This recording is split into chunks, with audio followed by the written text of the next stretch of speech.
يا أيها الذين آمنوا إذا نودي للصلاة من يوم الجمعة فاسعوا إلى ذكر الله وذروا البيع.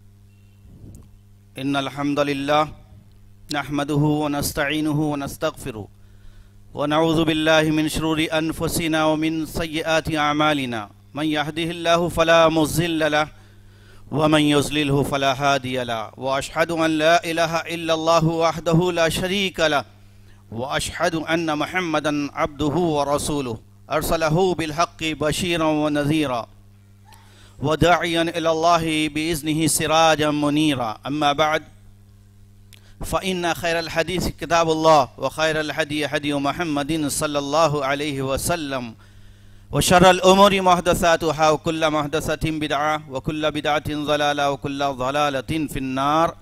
أعوذ بالله من الشيطان الرجيم. بسم الله الرحمن الرحيم. يا أيها الذين آمنوا اتقوا الله حق تقاته ولا تموتن إلا وأنتم مسلمون. يا أيها الناس اتقوا ربكم الذي خلقكم من نفس واحدة فخلق منها زوجها وبث منهما رجالا كثيرا ونساء واتقوا الله الذي تساءلون به والأرحام إن الله كان عليكم رقيبا. يا أيها الذين آمنوا اتقوا الله وقولوا قولا سديدا يصلح لكم أعمالكم ويغفر لكم ذنوبكم ومن يطع الله ورسوله فقد فاز فوزا عظيما. تمام تعریفیں حمد و ثنا اللہ تعالیٰ کے لیے لائق و زیبا ہے، اور ہزاروں انگنت درود و سلام اللہ تعالیٰ کی رحمتیں اور برکتوں کا نزول ہو خاتم المرسلین محسن انسانیت حضرت محمد مصطفیٰ صلی اللہ تعالیٰ علیہ وسلم کی ذات گرامی پر، جن کی بعثت مبارکہ سے برسہ برس کی بھٹکی ہوئی انسانیت کو ایک بہترین نظام زندگی، دین امن، دین عدل و انصاف اور دین عصمت و حفاظت عطا کیا گیا. محترم حاضرین کرام، اسلام ساری انسانیت کے حقوق کا محافظ ہے.